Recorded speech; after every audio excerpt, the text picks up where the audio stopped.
Pemirsa, masyarakat Nagari Malampah Barat, Kecamatan Tigonagari, Kabupaten Pasaman diresahkan dengan kemunculan harimau di salah satu kebun sawit milik warga.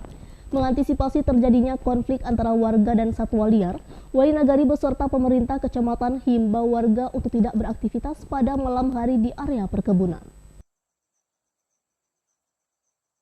Terekam video amatir milik salah seorang warga Nagari Malampah Barat, seekor harimau Sumatera yang berkeliaran di area perkebunan sawit di daerah Kampung Tabe, Nagari Malampah Barat. Dengan keberadaan harimau yang berkeliaran, serta penemuan beberapa jejak harimau di sekitar perkebunan sawit warga, membuat warga semakin cemas dan takut untuk beraktivitas di kebun. Untuk mengantisipasi dan penanganan, agar tidak terjadi konflik antara warga Nagari Malampah Barat dengan satwa liar harimau Sumatera, pihak Nagari, Kecamatan, dan TNI Polri menghimbau masyarakat agar tidak beraktivitas di kebun pada sore dan malam hari.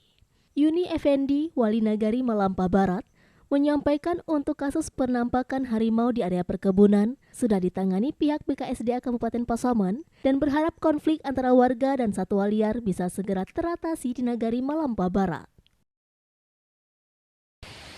Penampakan seekor harimau ataupun binatang buas atau dikenal sebutan lokal kami inyak balang di perkebunan masyarakat kami di Rimbo Bukit Panji, terletak di kejorongan Kampung Tabe.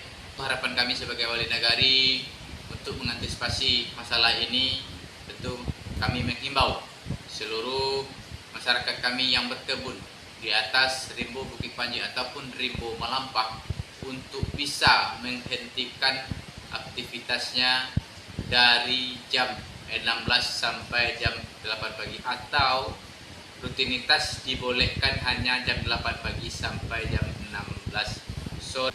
Dan juga harapan kami tentu Nyak Balang ini menjauhi permukiman masyarakat atau perkebunan masyarakat hingga masyarakat bisa melakukan aktivitas kembali sebagaimana biasa.